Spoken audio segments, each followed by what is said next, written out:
محمد مرسي في قفص الاتهام، ومحققو نيابة أمن الدولة يواجهونه بتهم من بينها التخابر مع جهات أجنبية والتحريض على قتل المتظاهرين. والقائد العام للقوات المسلحة المصرية يؤكد أن لا كلمة فوق كلمة الشعب المصري وإرادته.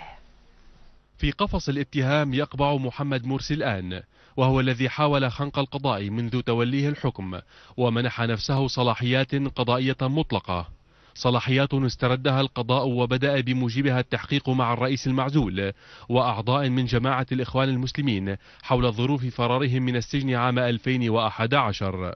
تهم كثيرة حملها محققو نيابة أمن الدولة المصرية إلى مرسي بعد ساعات من تلقي النائب العام شكاوى ضده وضد عدد من قادة الإخوان المسلمين، من بينها التخابر مع جهات أجنبية والتحريض على قتل متظاهرين والإضرار بالاقتصاد المصري، ناهيك عن ظروف فرارهم من سجن وادي النطرون العام ما قبل الفائت. ثرية هي الساحة السياسية المصرية بعد عزل مرسي، وكثيرة هي دعوات الحركات الوطنية والقومية للاحتشاد بالميادين تأكيدا على الشرعية الشعبية ورفض محاولات الإخوان للاستقواء بالخارج، فيما يبقى الجيش المصري هو حجر الرحى فيما يدور على الساحة المصرية كلها.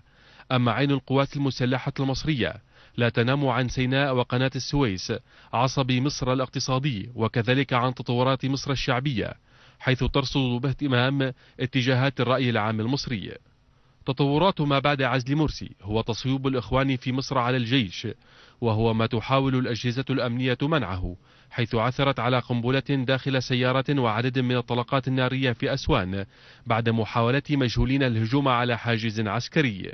أما عبد الفتاح السيسي القائد العام للقوات المسلحة ووزير الدفاع فأكد أنه لا يملك أحد وصاية على الشعب ليفرض مسارا أو فكرا لا يرتضيه المصريون.